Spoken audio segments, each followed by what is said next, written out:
Okay, well, thank you all so much for joining us. I wanted to address an incident that happened last night.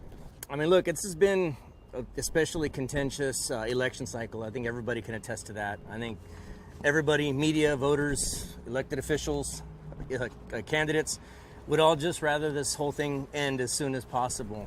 And with that being said, we want to make sure that everybody's as safe as possible during the course of this election cycle. We've had several incidents to speak of. Nothing major. As you know, the sheriff's office is tasked with ensuring the safety and security of our elections, and it has been just that. We've had some incidents involving false alarms, swatting type, at least one swatting type call where a fake call was put in to elicit a police response, and of course once we arrived there was nothing there. We've had incidents where people show up thinking that the polls close later than they do and being upset with the election workers when they're not allowed to vote because they showed up after hours. We've had several instances where people show up wearing inappropriate clothing. In other words, clothing that in these instances that I was speaking of, and in this instance from last night, wearing clothing supporting a political candidate, which that's electioneering. And it's certainly something that you're not supposed to do. It's pretty clear in the literature that we give out to our deputies in enforcing the rules at polling sites, and it's common knowledge that's put out. We have one document here by the Texas Secretary of State, another one from the Bexar County elections, and in both it lays out that electioneering is strictly prohibited. Well, last night we had an instance where it got ugly.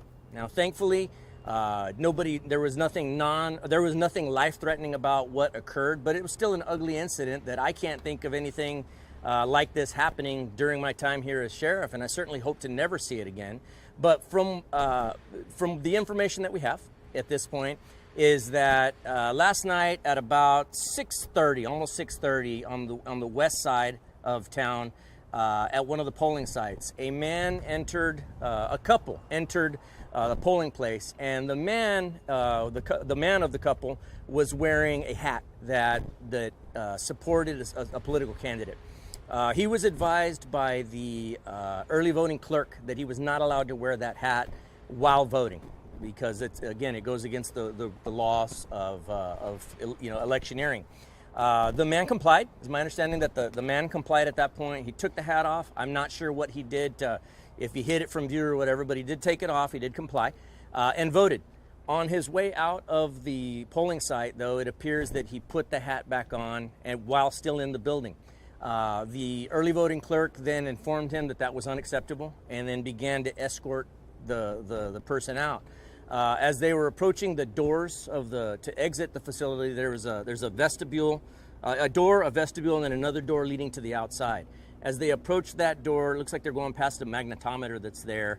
The suspect appeared to throw an arm back toward the victim. The victim was, I couldn't tell from what I saw if it connected. But then the victim seemed to push off of the suspect at that point. The suspect then turned and threw several punches right at the face of the victim. Now, the suspect in this case is a man in his early 60s, larger man, probably about, I'd say close to 6 foot tall, if I'm estimating based upon what I saw, 240, 250, not a small man. The victim in the case is an elderly man, 69 years of age, doing his job. He's an early voting clerk.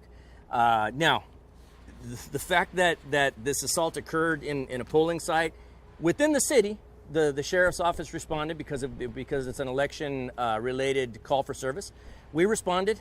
We took the report from the victim at that point, and then armed with the information that we had, we were able to track down the suspect to a residence. When we went to the residence, when deputies were out in front, my understanding is that the suspect came out of the residence and identified himself to the deputies as, "I'm the person you're looking for." So the deputies then at that point brought the suspect downtown. He was questioned, and then he ended up being booked for injury to an elderly person, which is a felony charge. At the last check, that suspect is in the Bexar County Jail at the South Tower here, the building behind me. The victim, no worse for wear other than some marks to his face, but again, thankfully non-life-threatening injuries. Everybody's going to survive this. But I'm just using this as an opportunity to try to bring down the tone of what's going on out there. Look, nothing here is worth getting hurt for, going to jail for. This election's going to happen one way or another. In any particular race, one side's going to win, one side's going to lose. That's just the nature of things. But there's no sense picking up a criminal case, picking up a criminal history, or injuring or even killing somebody in the name of politics. It just doesn't make any sense. And so we're asking everybody to please, tone down the violence. It's just not something, there's no room for violence when it comes to the political realm. We just can't tolerate it. We can't allow it to happen. And so I'm just using this as an opportunity to remind everybody that we've got to cool things down a bit and not resort to that sort of thing, whether we agree with somebody or not, whether we disagree with somebody or not, whether they're wearing something from an opposing party. It's just not worth the exchange of words, the exchange of a dirty look, the exchange of hand gestures, or in an extreme example like this, exchange of blows. We just can't allow it to happen. Esta tarde nosotros estamos dando información tocante un arresto que pasó ayer después de un incidente en una oficina de votaciones. Aproximadamente a las 6:30 nosotros recibimos una llamada por un reporte de un hombre, un empleado de las elecciones que estaba allí. Él reporta que una pareja, un hombre y una mujer, entraron a votar.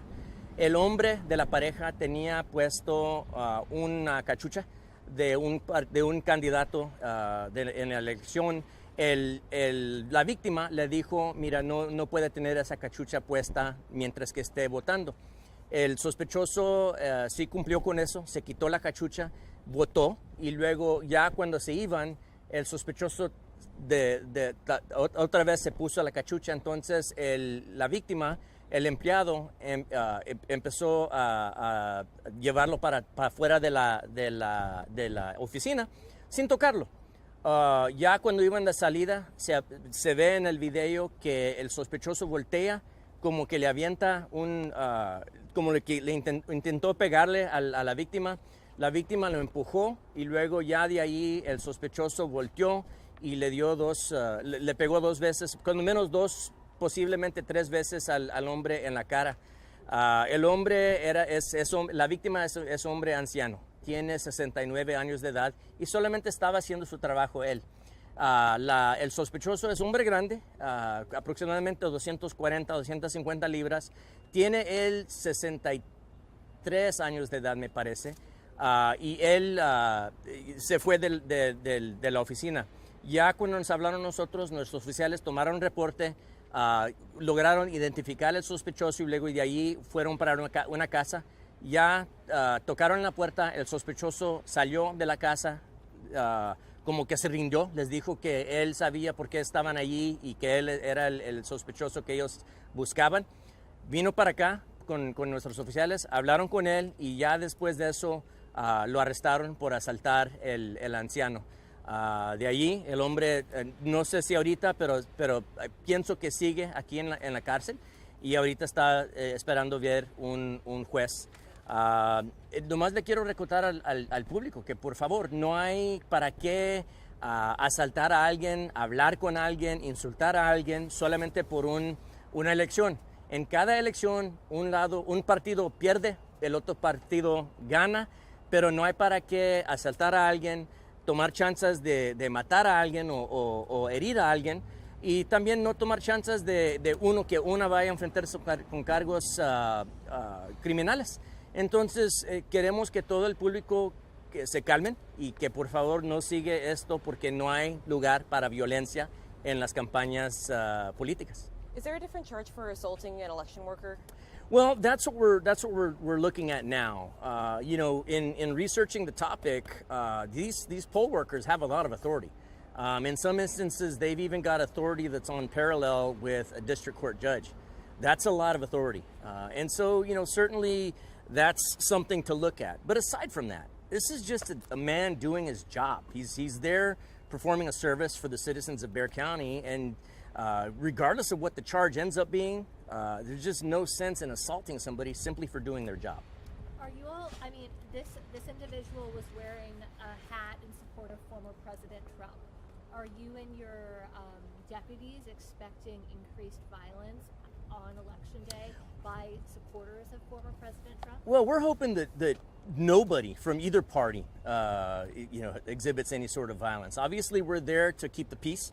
We're prepared to confront any violence, but we just assume that it not occur. That's why we're holding this conference to just remind everybody, look, there's nothing that's happening here is worth going to jail over. Nothing that's happening here in this political cycle is worth going to jail over or sending somebody to the hospital, God forbid, or killing somebody.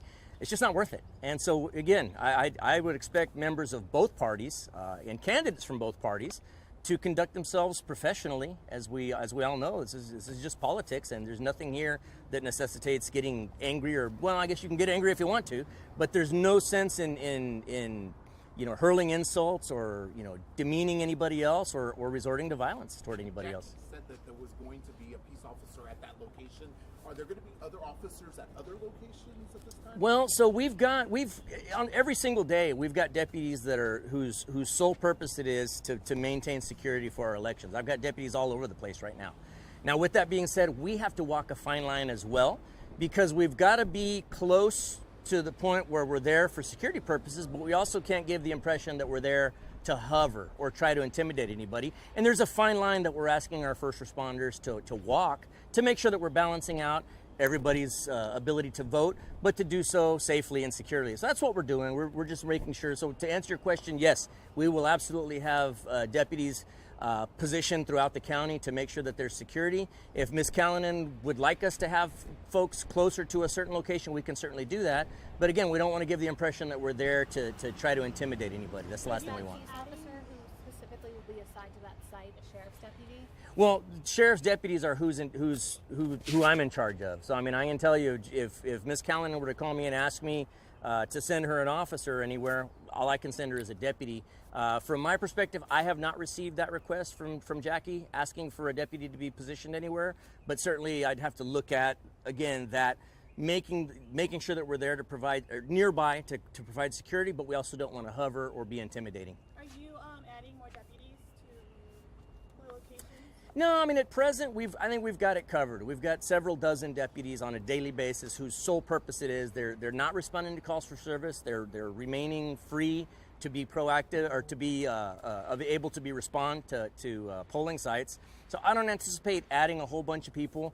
Again, we're trying to calm the situation down. Now, if things appear to be escalating, or if we do receive some intelligence from our intelligence side of the house that we need to step things up, then we absolutely will.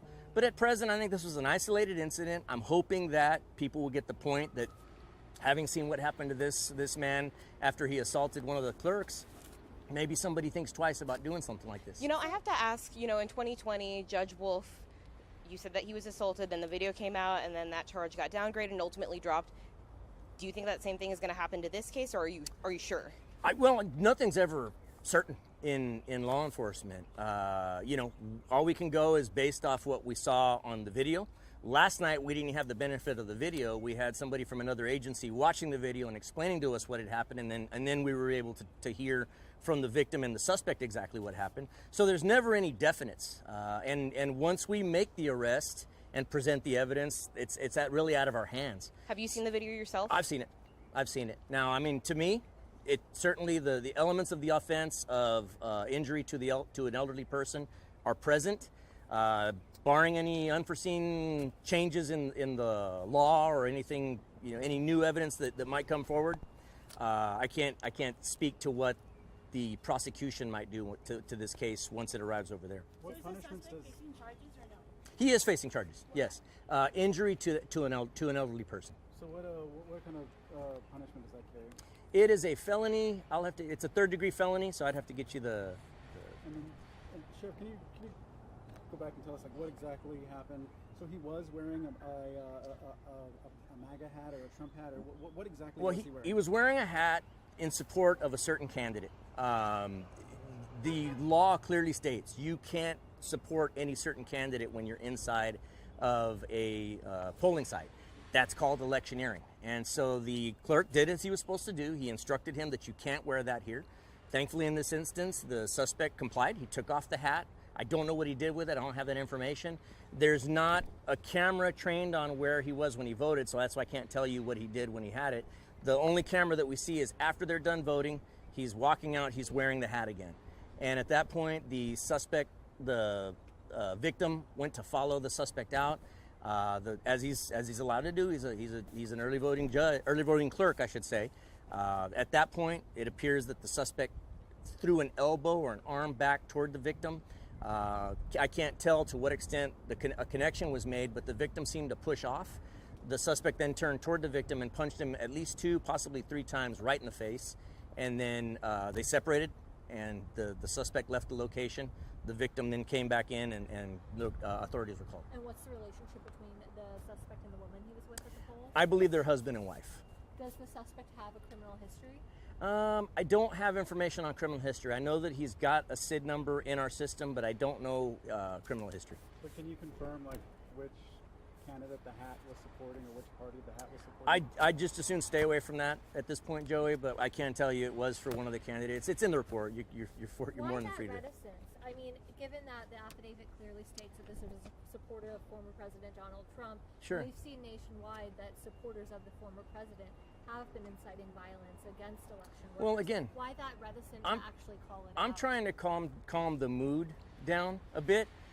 You're free to read the report if you'd like to. I'm not here to say one party was more correct or less correct than the other. I'm just saying what you're allowed to wear. You're not allowed to wear anything into the polling sites that supports one political campaign over another.